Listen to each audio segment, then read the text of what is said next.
என்னது பிள்ளைகளை, இன்றைக்கும் இயேசு வாழ்கிற ஜெப வீட்டில் வருகிற தீர்க்க தரிசன சத்தத்தை கேட்பதற்காக ஆயத்தமாக இருப்பீங்கன்னு நினைக்கிறேன். நேரம் வந்துவிட்டது. நீங்கள் கேட்டுக்கொண்டிருப்பது முழுக்க தீர்க்க தரிசன சட்டம். இல்லை ஒரு மனுஷங்களை புண்படுத்தும்படிக்கோ, இல்லை ஒரு போதகத்தை புண்படுத்தும்படிக்கோ, இல்லை ஒரு வருஷோட பிரதிபலிப்பு அல்ல. இது கர்த்தருடைய வேத வசன விளக்க சத்தியத்தின் பிரதிபலிப்பு. நல்லா புரிஞ்சிக்காமல் இதை குறை பேசாதீங்க, குற்றம் கண்டுபிடிக்காதீங்க. என் கிறிஸ்து எனக்குள்ளே இருக்கிறது நான் பார்க்குறேன். கிறிஸ்து எனக்கு பரிதவிக்கிற மனுஷங்களை மேலே இறக்க கொடுத்தது தான் என்னுடைய சிந்தை மூலமாக வெளிப்படுறது தான் உண்மை. நான் எல்லா ஊழியக்கார மாதிரி கிடையாது. நானும் உங்களை போல பாடு தான் இருக்கிறேன். எனக்கு கதை இருக்குது, எனக்கு பிரச்சனை இருக்குது, எனக்கு பிள்ளைகள் இருக்கிறாங்க. நான் பிள்ளைகளை படிக்க வச்சு கஷ்டப்பட்டுட்டு இருக்கேன். அதனால் நான் எதை குறித்து கவலைப்பட மாட்டேன். ஏன்னா கிறிஸ்து எனக்குள்ளே இருக்காதே. மாமேன் இவ்வளோ தைரியமாக பேசுகிறானே. என்னுடைய ஊழியத்தில் நான் சொல்கிறேன், ஏன்னா கர்த்தரை வெளிச்சம் எனக்கு இருக்குது. எனக்கு ஊழியத்தை சப்போர்ட் பண்ணுறதுக்கு, உதவி செய்கிறதுக்கு நிறைய பேர் வருவாங்க. அது என்னுடைய நடத்துல பார்த்தோன்னே, என்னுடைய சத்தியத்தை கேட்டோன்னே எல்லோரும் ஓடி போயிடுவாங்க. யாரும் எனக்கு உதவி செய்ய மாட்டாங்க. ஆமீன். அதெல்லாம் ஒரு பகுதி மக்கள் ஒரு கருதாலில் ஒரு பெரிய வெளிநாட்டிலேருந்து ஒரு சகோதரர் வந்தார். அவர் ட்ரெஸ்டெல்லாம் வச்சு அப்புறம் நல்லா கரு நடத்துகிறார். அவர் வந்து சொன்னார், நான் உங்கள் ஊழியத்துக்கு கொஞ்சம் உதவி செய்கிறேன்னு. அப்படியே அவர் செய்துட்டு இருந்தார். அவர் செய்த அந்த தொகையை நான் எடுக்க மாட்டேன். அதை எங்கள் சபையில் ஒரு சகோதரிக்கு அதை இலவசமாக நான் கொடுத்துட்டே இருப்பேன். அவர் அனுப்ப அதை எடுத்த அந்த காசை பெற்றுக்கொள்ள தகுதி உள்ள ஒரு சகோதரிக்கு நான் அதை வந்தோடனே அந்த பேங்கில் எடுத்து கொடுத்துருவேன். பாருங்கள், அடுத்து ஒரு நாள் எனக்கு சாட்சியை வந்து அவர் கேட்டார். சபையில் ஆறாதைக்கு உபாசம் வந்து அவர் சொல்லிட்டு போனார், என் பிள்ளைக்கு 40,000 ரூபா ஸ்கூல் பேலன்ஸ் இருந்துச்சு. எனக்கு கொடுக்க முடியல, ரொம்ப கஷ்டப்பட்டு இருந்தேன். என்னால் முடியாது. இன்றைக்கி அந்த ஐயா அந்த பிரின்ஸிபலுக்கு கொஞ்சம் காசு கொடுக்க வேண்டியது இருக்குது. இப்போது கொஞ்சம் நல்ல கருத்துனால இருக்கிறதுனால என்னால் கொடுக்க முடியாது. இருந்தாலும் ஒரு சகோதரத்தை கற்று பேசி அந்த கொடுத்துக்கும்படி கொஞ்சம் காணிக்க கொடுத்து அதை கொடுத்துட்டு அவங்ககிட்ட இன்னும் கொஞ்சம் இருக்குது. ஒரு நாள் கொடுக்கும்படிக்கு அந்த ஸ்கூல் நிர்வாக தலைவர் கற்றுக் கொடுக்கும்படிக்கு சரி, அது போகட்டும். ஆமாம், இப்படி கஷ்டங்கள் நஷ்டங்கள் 2 பிள்ளைகள் படிச்சுட்டு இருக்கிறாங்க. 2 பேரையும் உடைத்து தான் அவங்க புகழ்த்துருக்குறேன். படிக்க வைக்கணுமான்னு கேட்டால், ஏன்னா படிக்கிற பிள்ளைகள் படிக்க வைக்கணும் ஊழியத்துக்காக. ஆமீன். அப்படிப்பட்ட சூழல் ஏன்னா வெளிச்சம் வேணும். உலகத்துக்குரிய படிப்புங்கிற வெளிச்சம் வேணும், நட்புங்கிற வெளிச்சம் வேணும், சில காரியங்களை கற்றுக்கொள்ளக்கூடிய அந்த இருளெல்லாம் போக்கணுன்னா இந்த மாதிரி வெளிச்சங்களை நம்ம உருவாக்கி பிள்ளைகளுக்கு கொடுக்கணும். அதே மாதிரி என்ன மாதிரியே நீ இருந்தது, எனக்கு இந்த முழுசு தேக்காயை நாக்கி சாப்பிட்டுன்னு போட்டு கொடுத்தா ஊட்டி நடக்கிற மாதிரி இப்படிப்பட்ட செல்லை எல்லாம் வாங்கி வச்சுக்கிட்டு நான் நோண்ட மாட்டேன். நோண்ட தெரியாமல் கிடையாது. ஆங்கிலம் படிக்க தெரியும், ஆங்கிலம் கொஞ்சம் எழுதவும் தெரியும். எழுத்து பிள்ளைகள் தான் ஏற்படும். படிக்க நல்லபடி படிப்பேன். எல்லா ஞானமும் கற்றுக் கொடுத்துருக்கிறாரு. இதை நோண்டதுக்கு முயற்சி பண்ணுறது கிடையாது. ஆகவே எனக்கு தெரியாது, நான் இதுக்குள்ளே போக மாட்டேன். அப்போது எனக்கு கொடுத்த கிருபை இது. இதை நோண்ட போனேன்னா இதை நோண்டிகிட்டு இருப்பேன். ஈஸ்வரன் நோண்ட போக மாட்டேன். எனக்கு இதெல்லாம் முக்கியம் கிடையாது. கனவு வந்தால் பேசுவேன், கனவு தூக்கி அங்கே வைப்பேன். ஆமீன். கனவு பேசி அங்கே வைப்பேன். இதுதான் எனக்கு வேலை. நான் இயேசுவை கூட பேசணும், இயேசுவோடு இருக்கணும். இதான் என்னுடைய நினைப்பு. போகட்டும். அப்போ நான் எதுக்கு இதை சொல்கிறேன்னா, இப்படிப்பட்ட பாடுகளை நெருக்கங்கள் இங்கே இருந்தாலும் எல்லா பாடலும் உங்களுக்கு உண்டு. ஆனால் வெளிச்சம் கொடுக்கணும், கரெக்டாக இருக்கணும். உங்களுடைய வெளிச்சம் பிறர் மேல பிரகாசிக்க கிடையாது. அதை நீங்க எச்சரிக்கையா இருக்கணும். ஆமென். லூக்கா 11:35 சொன்ன மாதிரி, ஆகையால் உங்களில் உள்ள வெளிச்சம் இருளாகாதபடிக்கு எச்சரிக்கையா இருக்கணும். இப்ப செல்லாம் நோண்டி பார்த்துக்கிட்டு இருந்தா உங்கள்கிட்ட இருக்கிற வெளிச்சம் கண்டு போயிடலாம். நான் இதுதான் சொல்ல வந்தேன். உங்களுக்கு நான் சொல்றது தப்பா இருக்கக்கூடாது. இருள் வெளிச்சமாக எச்சரிக்கையா இருக்குன்னு ஏன் சொல்லி இருக்கிறாரு. அதுதான் பணக்காரி சொன்னேன். உபதேசங்களுக்கு பழைய பிடிச்ச மாவுக்கு எச்சரிக்கையா இருங்கள் என்று இயேசு போய்த்த காலத்தில் சொல்லியிருக்காரு. அதனால நான் சொன்னேன்னு நினைக்காதீங்க. இந்த காலத்தில் அப்படி போதகங்கள் நடக்குது. இயேசு சொன்னதை வச்சே நடக்குது. இப்படிப்பட்ட காரியங்களுக்கு இதனுடைய சத்தியம் தெரியாதபடிக்கு, வெளிச்சம் விளக்கம் தெரியாதபடிக்கு, அவர் இயேசு கிறிஸ்துடைய வெளிச்சம் நமக்குள்ள இல்லாதபடிக்கு அப்போ என்ன நடக்குது? அவங்க பேசுகிற வார்த்தை இது என்று அறியாதிருக்கிறார்கள். ஆமேன். அல்லேலூயா. சத்தமோதல்ல சொன்னீங்கன்னா ஆமேன். அப்போ அந்த இருளுங்கிற வெளிச்சம் கூட பிரகாசிச்சுட்டே இருக்கணும். அதுக்காக பாஸ்டர் நீங்கள் ஏன் கோபப்படுறீங்க? கோபப்படுற தப்பு கிடையாது. அது ஒரு நிமிஷம் தான். எதுக்கு சீர்திருத்தம் கோபப்படாமல் இருந்தால் தவறு. ஆமீன். அல்லேலூயா. கடிந்து கொள்ளுகிற நேரம் கண்டிப்பாக கடிந்து கொண்டு நடத்தணும். இயேசு நமக்கு சொல்லி கொடுத்தது. கடிந்து கொள்ளாமல் இருந்தால் சீர்கட்டு போகும். திருக்கத்தனை இல்லாத ஊழியம் சீர்கட்டு போகும். வெளிப்பாடு வேணும். வெளிப்பாடு ஒரு சகோதரத்தில் நான் ஒரு வெளிப்பாடு சொன்னேன். நீங்கள் பின்மாற்றம் அடைய போறீங்க அப்படின்னு. அவர் இல்லை பாஸ்டர் அப்படின்னு. ஆமாம். அவருக்கு வெளிப்பாடு சொன்னோன்னே அவருக்கு சங்கடம் வந்துருச்சு. எல்லார் முன்னிலையும் எனக்கு முன்னாடி வச்சு எனக்கு வெளிப்பாடு சொல்லிட்டீங்களா? நீங்கள் இருக்கிற முடிவு மாற்ற போறீங்க, நீ பின்மாற்றம் அடைய போறீங்க நீ. ஆமீன். அவர் சங்கடப்பட்டுட்டு என்னை விட்டு பிரிஞ்சு போனார். ஆனால் கொஞ்ச நாள் அவரில் அவங்க ஒய்ஃபுக்கிட்ட நான் அந்த பின்மாற்றத்தை பார்த்தேன். என்ன நகையெல்லாம் நல்லா போட்டு இருந்தாங்க, போடாமல் இருந்தாங்க.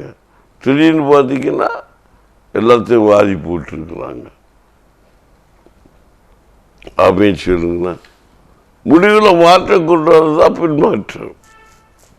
இப்போ பின்மாற்றத்தில் ஆவின்னா நான் இயேசுக்காக என்னவோ செய்வேன் அப்படின்னு நினச்சிட்டு டைரக்டாக எழுவி நிற்பாங்க.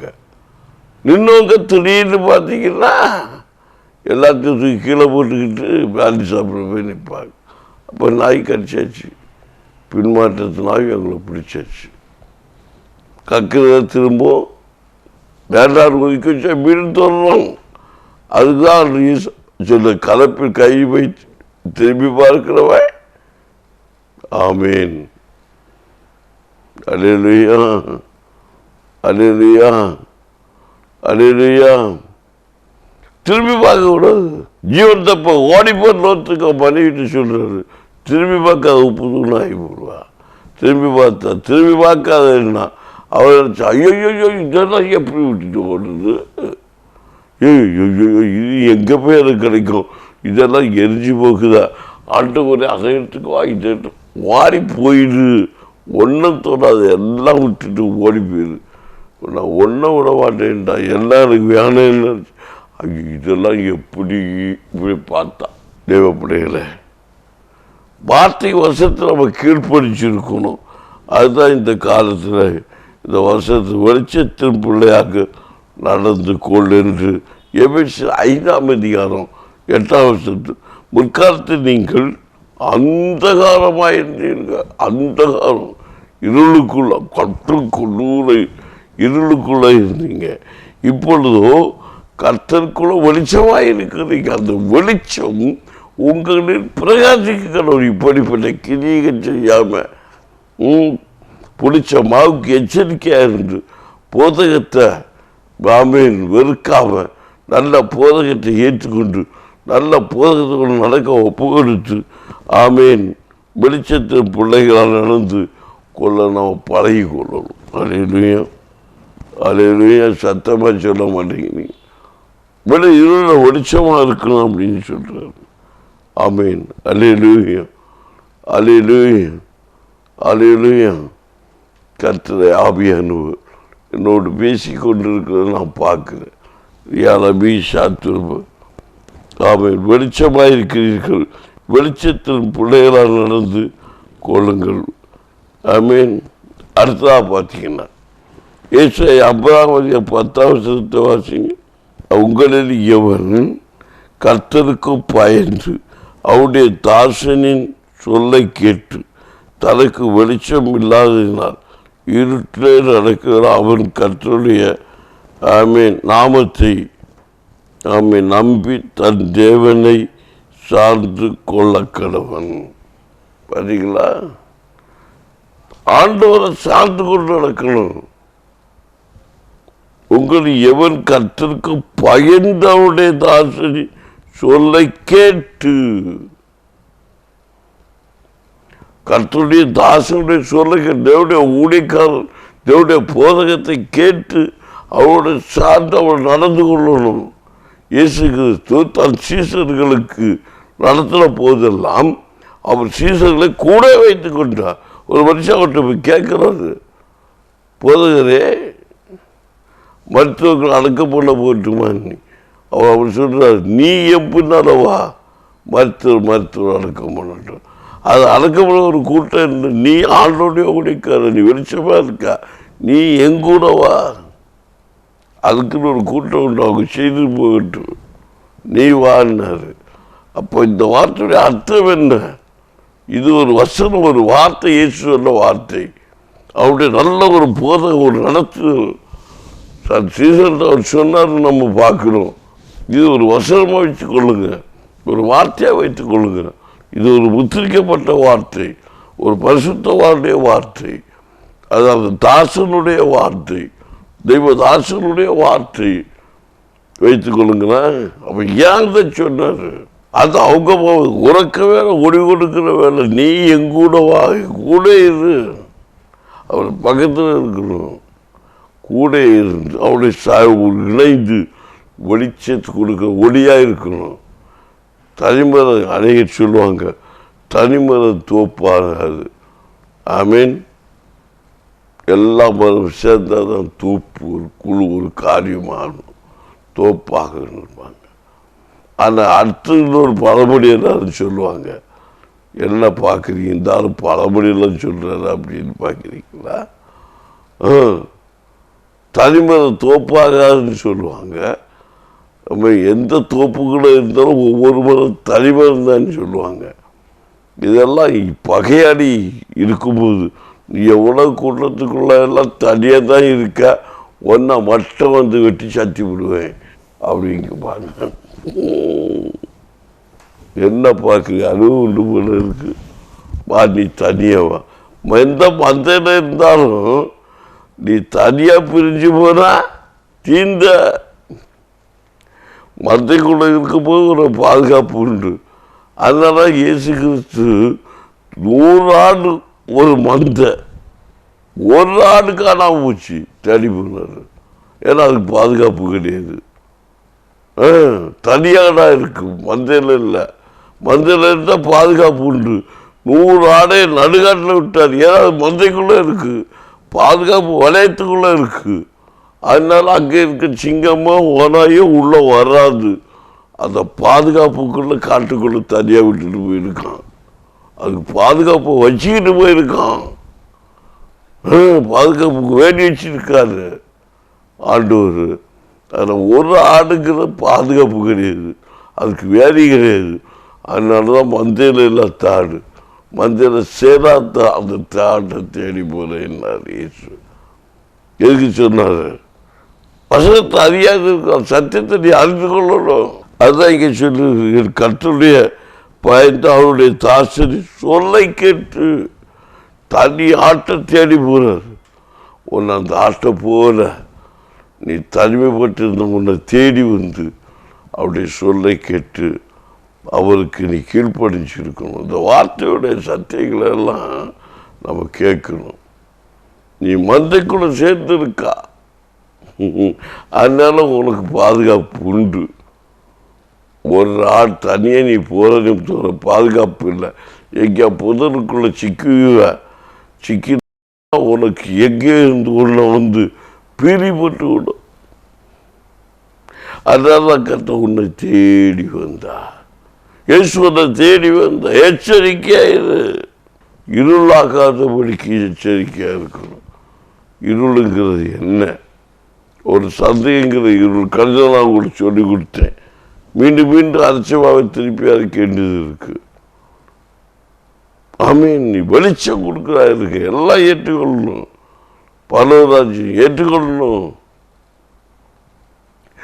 எதுவும் தவறான வார்த்தையை கிடையாது. உறுதிப்படும் சிந்திச்சுட்டே இருக்கணும். சிந்திச்சு இருக்கும்போது எல்லாவற்றிற்கு முடிவு உண்டு. கஷ்டத்துக்கு முடிவு உண்டு, நஷ்டத்துக்கு முடிவு உண்டு. அதே மாதிரி ஆசீர்வாதம் நிறைய வந்துட்டு இருக்கு. நீ எப்போதுன்னு நினைக்காத, ஒரு நாள் உண்டு. அப்போ அதுக்கும் ஒரு முடிவு உண்டு. அப்போ அதான் எல்லா வசனத்தையும் சொல்லியிருக்கு. நீதிமொழிகளில் பழையற்பாட்டை சொல்லியிருக்கு, இயேசுவை சொல்லியிருக்கிறாரு.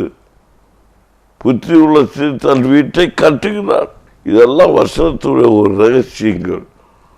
புத்தி உள்ள ஸ்திரீ, ஆமீன். 5 கன்னிகைகள் இயேசு சொன்னார். புத்தி உள்ள ஸ்திரீ யாரு?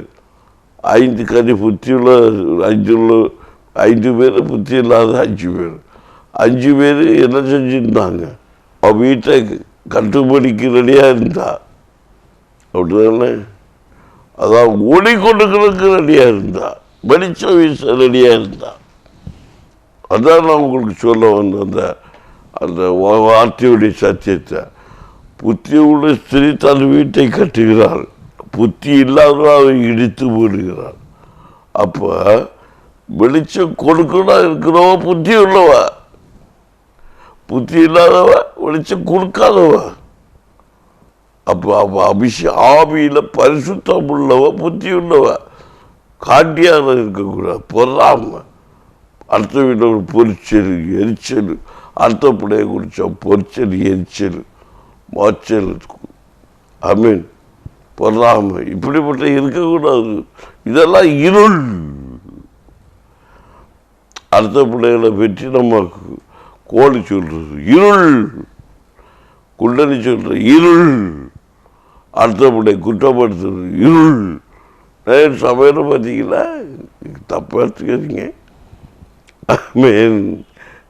பிள்ளைகளை கொஞ்சிட்டு இருந்தால் எனக்கு கோவம் வந்துடும். என்ன பார்க்குறீங்க?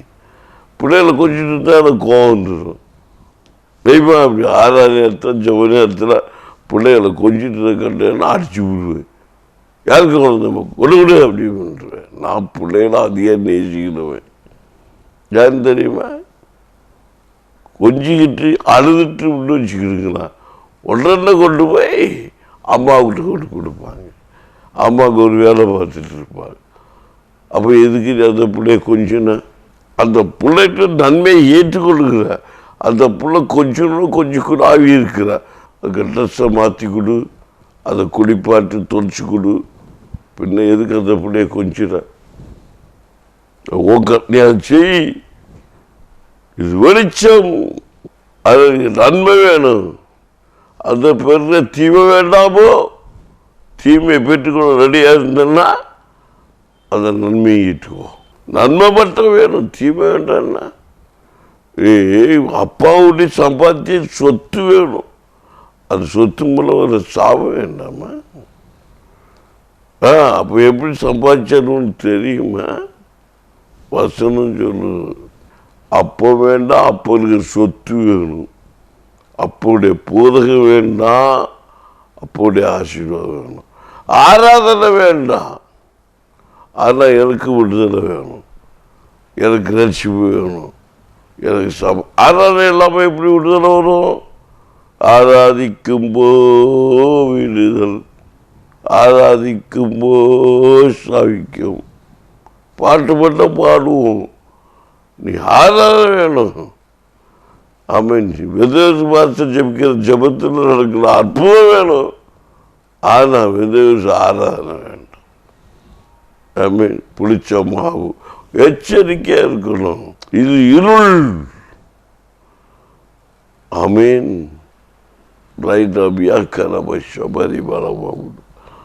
இது அந்தகார முற்காலத்தில் நீங்கள் அந்தகாரப்பட்டிருந்தீர்கள். அநேக ஆலோசனைகளை நம்ம இப்படி அந்தகார இருளுக்குள்ளே இருக்கிறோம். எவ்வளவு வருஷத்தை கேட்டாலும் வார்த்தை கேட்டாலும் நம்ம எடுக்கிற முடிவில் உறுதியாக இருக்கிறோம். செலவுடைய பாசனை பார்த்து செலவுடைய கலப்பு பார்த்து கண்டிப்புவாங்க. உடனே எல்லா ஊழியக்காரரும் இப்படி தான் அப்படிம்பாங்க. இதெல்லாம் எச்சரிக்கையாக பேசணும். எல்லாரும் பார்த்து அப்படி இருக்கக்கூடாது. அதே மாதிரி ஊழியக்காரங்க நடத்தையை பார்த்து நீங்கள் தவறுதலாக முடிவு போடக்கூடாது. பைபிள் தெளிவாக சொல்லுது, போதகனை பார்க்காத போதகத்தை பாரு. ஏன்னா இயேசுவை பார்க்காதேன்னு சொல்லுவாங்க. இயேசு போதகத்தை பாரு.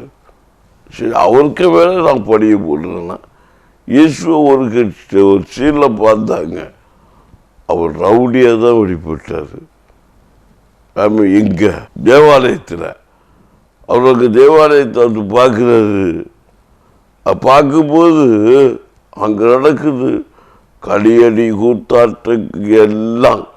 ஆமாம். எங்கே விற்கிறது, வாங்குறது, கொள்ளுறது, பெண் கொள்வது, கொடுக்கிறது, சொத்து கொண்டாடுறது, வேசித்தனம் பண்ணுறது எல்லாம் அங்கே நடக்கிறது. கண்டோரை இவருக்கு கோபம் வந்தது. என் வீட்டை பரிசுத்த குறைச்சல் ஆக்குறீர்கள் என்று வந்த வரத்தை கண்டோன்னு சாட்டையை உண்டு பண்ணி ஆடிச்சு அவரை துரத்தி தள்ளார். போடி எண்ணி. ஆமேன். அப்போ பார்த்தவங்க, ஐயோ இவர் ஒரு மேசியாவா, இவன் ஒரு ரட்சிகனா, இவன் ஒரு போதகனா, இவன் ஒரு ஊழியக்காரனா, நீ எல்லாம் ஒரு ஊழியக்காரனானா? தெய்வ கோபம். ஒரு நிமிஷம் தான் எல்லாத்தையும் ஆட்சித்துக்கு வேண்டி போட்டுக்கிட்டு அவர் வந்தார். திருக்கதர்சன புஸ்தகத்தில் திருக்கதர்சி எழுதியிருந்தது, அவர் குறித்த வைராக்கி அவரை பாய்ச்சிட்டது. அதுதான் சில ஊழியக்காரங்க ஒரு வேளை விழுந்து போகலாம், ஏதோ ஒரு விஷயத்தில் குறையுண்டு போகலாம். அதை நீ பார்க்காத, கர்த்தர் பார்த்து கொள்வார். பெரியாலை பாஷை கஞ்சி மாறவி கர்த்தரத்தில் பார்த்து கொள்ள முடியும். விசுவாசம் எல்லாவரையும் சரியாக நியந்திக்கிற கர்த்தர். அந்த இயேசு வருவார். இயேசு வந்திருக்கிறார். எப்போதெல்லாம் அற்புதம் நடக்கும். இயேசு வந்ததுக்கு அடையாளம் என்ன? அவர் வரும்போது குலுங்கும், பூமி நடுங்கும். ஆமே. சபை நடுங்கும், பூமி குலுங்கும், நடன மாடம் துள்ளி குதிக்கும். அவன் உடன்படிக்கை பற்றி வந்த உடனே தாவீது ஆட ஆரம்பித்தான். ஆமே. நடன மாடுனா ஆசீர்வாதம். தேசத்தில் அவருடைய பெட்டியை கவுந்து எல்லாம் ஆசீர்வதிக்கப்பட்டது. ஆனால் அதை நிர்விசாரம் ஒருத்தர் தொட்டு அவர் அடிச்சு கொடுத்தாட்டி, நிர்விசாரம் முரட்டாட்டம், பயமில் தெய்வ பயம் இல்லை, துணிச்சல், டைம் ஆச்சு. ஆமீன். இன்னைக்கு அநேகருடைய வாழ்க்கையில் இதுதான் செஞ்சிட்டு இருக்காங்க. இப்படிப்பட்ட காரியங்கள் எல்லாம் விட்டு மாறி கர்த்தர் நம்மோடு பேசி கொண்டிருக்கிறார். என்னை கேட்கிற தேவ பிள்ளைகளை, இன்றைக்கு நேரம் தீரப்போகிறதுனால கண்களை முடிச்சு வைப்போமா? கர்த்தர் கிரியை செய்வோம். நாளை வாங்க. இந்த வேதவாசி கேட்டப்பட்ட வார்த்தை உங்களை எவன் கர்த்தருக்கு பயந்து அவருடைய தாசனின் சொல்லை கேட்டு தனக்கு வெளிச்சம் இல்லாதனால் இருட்டிலே அடைக்கிறாரோ அவன் கர்த்தருடைய நாமத்தை நம்பி தன் தேவனை சார்ந்து கொள்ளக்கடவன். தேவனை நம்பி அதை சார்ந்து கொள்ளக்கடவன். அவன் சார்ந்து கொள்ளும்போது கர்த்தர் மகிமையை கண்டவனாக கர்த்தர் மேன்மையில் பிரகாசிக்க கற்றுக்கிறீர்கள். ஜெபிப்போம். நன்றி பரலோக தகப்பனே, இன்றைய நீர் கொடுத்த வருஷத்தை வார்த்தை என் பிள்ளைகளுக்கு கொடுத்திருக்கிறேன். இதில் ஏதோ குற்றங்கள் குறைகள் இருந்தால் நீர் மன்னித்து பிள்ளைகளை கிருபையினால் தாங்கி நடத்தும்படிக்காக அப்போ நீ இரக்கம் செய்வீராக. எங்கள் பிள்ளைகள் உபத்திரத்தில் குகையில் வைக்கப்பட்டிருக்கிறாங்க. இவர்கள் பிரகாசிக்கத்தக்கதாக கிறிஸ்துடைய வெளிச்சம் இவர்களை வீசத்தக்கதாக, அந்த வெளிச்சத்தில் இவர்கள் பிரகாசிக்கத்தக்கதாக, அந்த வெளிச்சத்து கிறிஸ்துவ வெளிச்சத்திலே இவர்கள் பிரகாசிக்க இவரோடு இருக்கிற ஜனங்கள் நன்மையை காண, ஆசீர்வாதத்தை காண, இவர்களும் மேன்மையை காண அப்ப நீ இறக்கம் செய்வீராக. இயேசுவின் நாமத்தில் வெளிச்சம் கொடுக்க விடாதபடிக்கு எங்கள் பிள்ளைகள் இல்லத்தின் தலைவர் வெளிச்சம் கொடுக்க விடாதபடிக்கு, தலைவி வெளிச்சம் கொடுக்க விடாதபடிக்கு, எந்த வியாதிகள் பலவீனங்கள் போராட்டம் இருந்தாலும் பிள்ளைகள் வெளிச்சம் கொடுக்க விடாதபடிக்கு, ஆசீர்வாத தலைகள் படைப்பு தலைகள் எது இருந்தாலும் அது எல்லாவற்றையும் மாற்றி பிள்ளைகளுக்கு வெளிச்சம் கொடுக்கும்படிக்கு நம்முடைய வார்த்தைகளை வசனங்களை எச்சரிக்கையோடு கை கொண்டு மகிமையை பிரகாசிக்கக்கூடிய ஒளியாக எங்கள் பிள்ளைகளுக்கு மத்தியிலே நீ வெளிப்படுவீராக. இயேசுவின் நாமத்தில் இப்போதே அற்புதம் நடக்கட்டும். ஒவ்வொரு இல்லங்களிலும் விடுதலை உண்டாவதாக, சமாதானம் உண்டாவதாக, சந்தோஷம் உண்டாவதாக. இந்த சத்தம் துணிக்கிற ஒவ்வொரு இல்லங்களிலும் ரட்சிப்பின் பாத்திரம் வைக்கப்பட்டிருக்கட்டும். ரட்சிப்பின் சமாதானம், ரட்சிப்பின் உபதேசம் அங்கு அவர்கள் பற்றி கொள்ளட்டும். இருள் பாரட்டேஸ்வரன் நாமத்தில் ஒளி பிரகாசம், வெளிச்சம் வீசட்டும். இயேசுவின் நாமத்தில் எங்கள் ஜனங்கள் வெளிச்சமாய் மாறுவாங்க. வெளிச்சத்தை அநேக நடக்கத்தக்கதா உதிக்கிற சூரியனத்து பிரபுக்கள் ராஜா நடந்து வருவார் சொன்ன வார்த்தையின்படி இந்த வார்த்தைகள் வசனங்கள் எங்கெல்லாம் விதைக்கப்பட்டு அது முளைக்கிறதோ ஒவ்வொரு இடத்திலும் பிரபுக்கள் உதைக்காமேன் ராஜாக்கள் நடந்து வருவார்களாக. இயேசுவின் நாமத்தில் அற்புதம் உண்டாகட்டும். பலப்படுத்து இறக்கச்சி நன்மை நிரப்பு நல்ல பிதாவே. ஆமேன், ஆமேன். எனது பிள்ளைகளை நாளை தினத்திலும் வாங்க. அதே வசனம் அந்த காலத்தை மாற்றி ஒளியை காண கற்றுக்கிறேன். ஆமேன்.